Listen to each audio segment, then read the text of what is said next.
Hey there, this is the One Boom, and welcome to I Need a Weapon. In this series, you guys send me classes, and I review them on a scale of 1 to 10. Today's video is about the HBRa and classes based on game modes.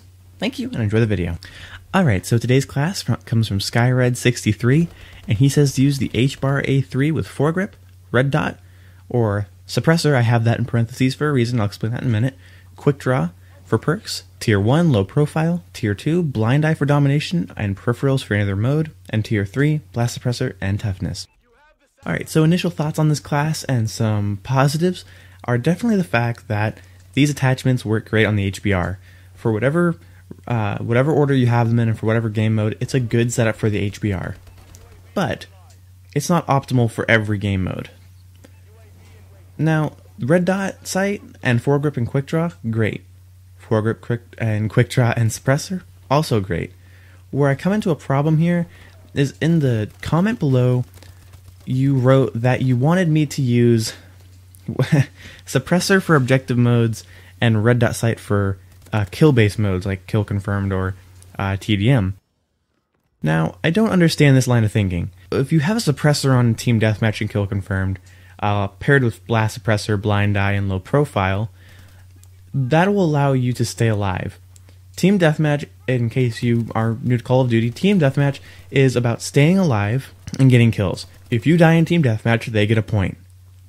Now, I don't know why you want me to use a suppressor in objective modes, because if you if you die in an objective mode, they don't gain any points from that. They'll build up their score streaks, but that's the next thing I want to talk about. The suppressor in objective game modes, without the red dot sight, it implies that it's some sort of high streak building class. Well, I don't understand that because you don't have hardline and you don't have a lot of streaks on.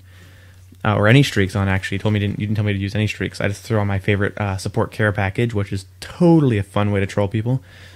But, I mean, suppressor for objective game modes is definitely good for going on high streaks.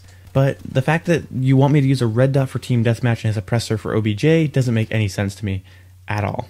To be honest, how I would make this class is the opposite. Red dot for objective modes, so you can have a clear sight on people on the flags or in the hard point, and you can fight at longer ranges and lock down lines of sight, and suppressor for team deathmatch so you can play in a more conservative playstyle, stay alive, and not get your team a loss. Now, another thing about this class I'm not a huge fan of, peripherals. I don't understand peripherals. My honest opinion is that peripherals were just the perk was just put in the game so that people that got used to the larger minimap in Ghosts wouldn't feel alienated when playing Advanced Warfare. They would feel at home with the larger minimap. But in all honesty, I don't think it's that useful. And I would much rather use Gung Ho or Gold Blooded. That's the perk. Sorry, I'm having trouble thinking tonight. I'm a little slow today. Anyway, what I'm trying to say here is you want to build a class for a game mode that's awesome, but you have to build it with the entire game mode in mind. If the game mode requires you to stay alive, I would run a stealth class. If the game mode requires you to keep people off of your objectives or out of your objectives or away from your objectives or to stop running away with your objective, you should have a class that's able to drop them quickly. You're not supposed to be sneaking around objective game modes unless, of course, you're going for streaks. You have to build the class also to the playstyle that you are choosing to use, not just the game mode. Anyway, it's a great class. I had a lot of fun using it. It was fun to use with all the attachments and everything. I even tried peripherals. I didn't have any gameplay with it recorded, sorry, but that's the way it goes. I'm gonna have to give your class a 7 out of 10. It's not amazing, but it's good. It's a good class, but you're just misdirected, I think, in what attachments and perks are useful for what game modes.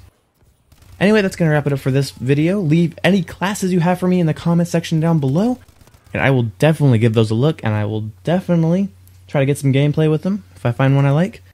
And I will talk to you guys next time. Goodbye! You can go now.